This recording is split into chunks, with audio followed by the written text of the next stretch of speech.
the real genius of America is not in its government, it's in its people. It's not in that you elect one person who has all the answers. You elect a person who knows he doesn't have all the answers, but who will look to the collective genius of the American people and turn people loose to find solutions. That's always when America's been at its strength.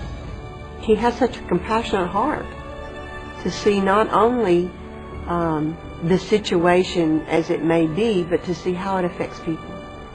And I think it's an incredible gift, and one that I believe our country could really use right now.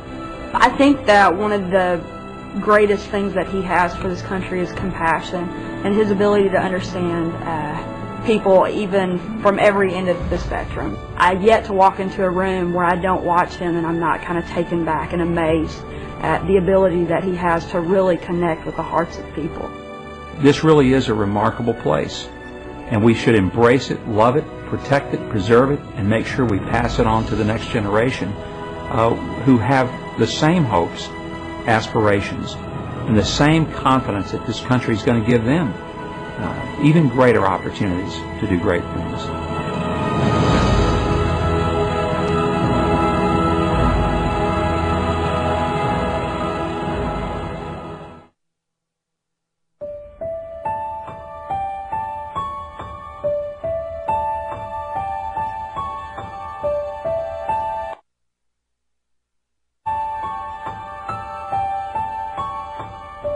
When we all saw what was going on with people in New Orleans, and they're stranded on Interstate 10, on those bridges, in the Superdome, in the Convention Center, and it occurred to us, this isn't Rwanda, this isn't some faraway third world country, this is the United States, and we have citizens.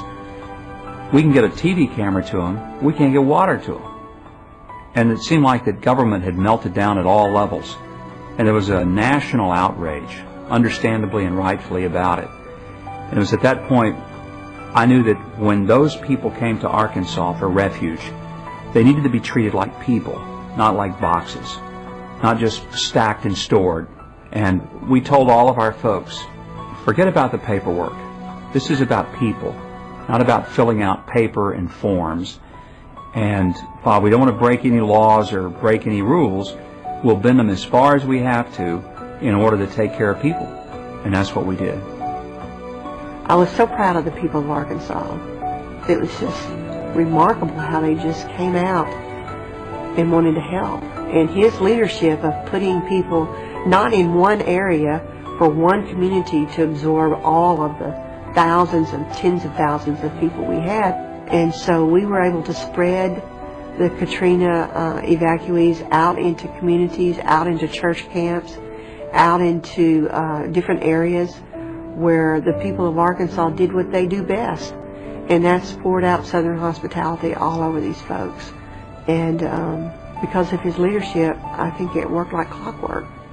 Time magazine has called Mike Huckabee one of the best governors in America, a sentiment echoed by Governing Magazine and editorial writers across the country. For Mike Huckabee, this journey to a pivotal role in a national crisis began in a small Arkansas town called Hope.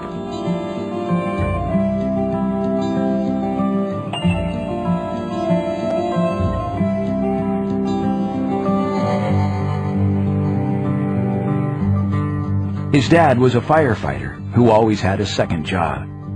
It was a good and decent family with one son and one daughter. Well, I didn't grow up a child of privilege. I grew up like so many Americans for whom I didn't ever expect to experience the things I've been able to experience as an adult. When I was a little kid, I didn't know that we ate the food we ate and wore the clothes we wore because we were poor. I thought we were just lucky. It never occurred to me that we were actually struggling. After working at the local radio station during high school, Mike was the first male in his family to graduate high school. He then worked 2 jobs at a time to pay his tuition through college. I think he grew up faster than most kids. He had to take responsibilities early. He began to work early in his life, and his teenage years just flew by. He really didn't have them. It's almost like he became an adult at 14. A lot of times people are like, man, your dad must have been really smart to have graduated from college in 2.5 years. And I was like,